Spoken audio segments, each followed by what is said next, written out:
Mall security followed a black man. The cameras exposed the truth. The security guard decided to follow him the moment he walked in. Not because the man ran. Not because he touched anything. But because he was black, and he didn't look like he belonged. The mall was busy that afternoon. Bright lights, polished floors, soft music echoing through glass corridors. Families laughed. Teenagers scrolled on their phones. Expensive stores displayed things most people could only look at. And right in the middle of it all walked Daniel Brooks. Mid-30s. Calm posture, simple dark jacket. No shopping bags, no flashy watch. Just steady steps and observant eyes. The guard adjusted his earpiece. "Keep an eye on the guy in the black jacket," he muttered into the mic. Another guard glanced over from the balcony above. "Which one?" "The one walking alone," he replied. "Third corridor. Yeah, him." Daniel felt it before he saw it. That quiet pressure in the air. The footsteps that slowed when he slowed. The pause behind him that lasted a second too long. He stopped near a shoe store. Pretended to look at the display. In the reflection of the glass, he saw them. 2 guards. Not close enough to confront him. Not far enough to hide it either. Following. Daniel sighed softly. This wasn't new. Inside the store, a young employee noticed him enter. Her smile appeared, then faded just slightly when she saw who he was. She straightened nervously. "Can I help you?" she asked too quickly. "I'm just looking," Daniel replied politely. He picked up a shoe, turned it over, put it back exactly where it was. Still, the guard stood outside the entrance, watching. One of them spoke again into his mic. "He's touching items now." Touching. Like that alone meant guilt. Daniel moved on. Electronics store. Jewelry corner. Men's fashion. Everywhere he went, they went too. Other shoppers began to notice. A woman whispered to her husband. A teenager pulled out his phone. A child asked, "Mom, why are they following that man?" Daniel kept his head high. But inside, something tightened. Near the center of the mall, he stopped completely. Turned around. Looked directly at the nearest guard. "Is there a problem?" Daniel asked calmly. The guard froze for half a second, then forced a smile. "Routine security, sir. Just doing our job." Daniel nodded slowly. "By following me?" The guard didn't answer, because there was no answer that sounded good. Daniel looked around. Cameras blinked quietly from every corner. Small red lights. Watching everything. Recording everything. "Okay," Daniel said. "Then do your job." He walked toward the customer service desk. That's when things escalated. The guard spoke urgently into his mic. "He's heading to customer service. Possible complaint. Possible complaint." Like that was a threat. At the desk, Daniel placed his hands flat on the counter. "I'd like to speak to a manager," he said. The employee hesitated. Is there an issue?"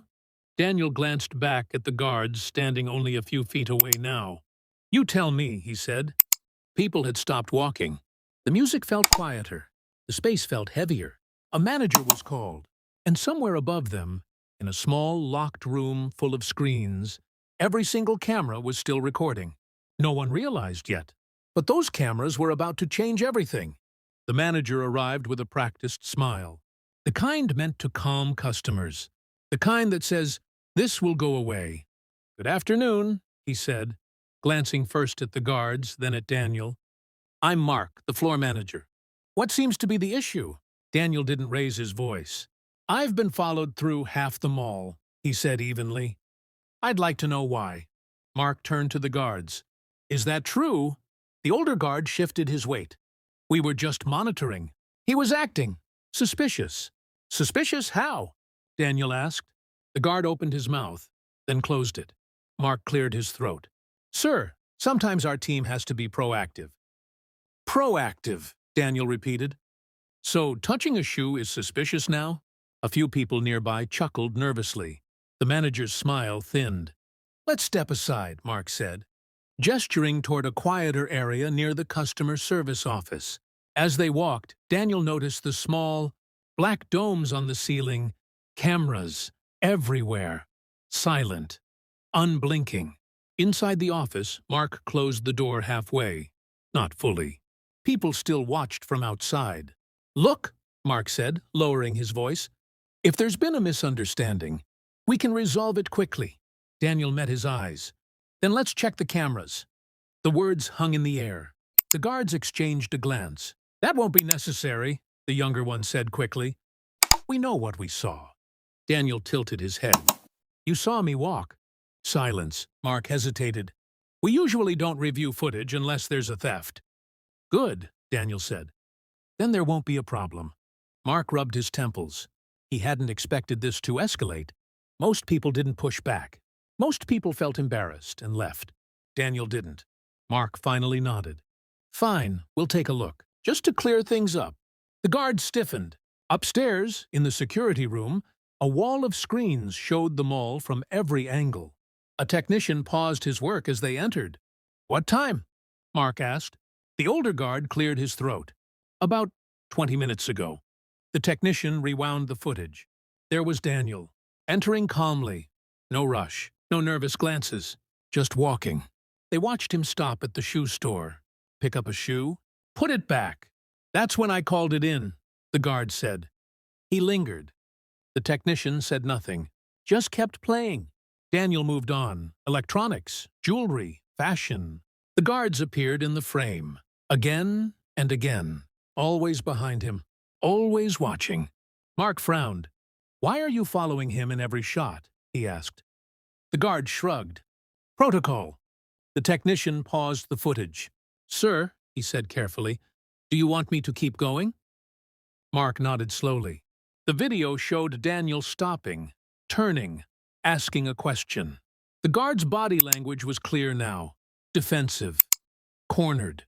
From another angle, a different camera showed shoppers staring, whispering. Mark felt heat rise in his face. "This doesn't look good," he muttered. The younger guard leaned forward. "If you check the other camera." "Which one?" Mark asked sharply.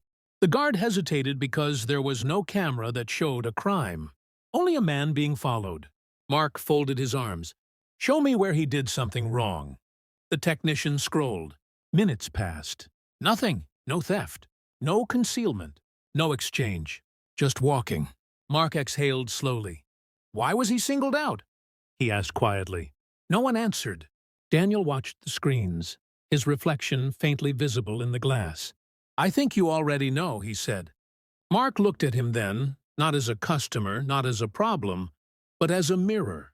The guards stared at the floor. And yet, the footage wasn't finished. The technician's hand hovered over the mouse. "There's more," he said.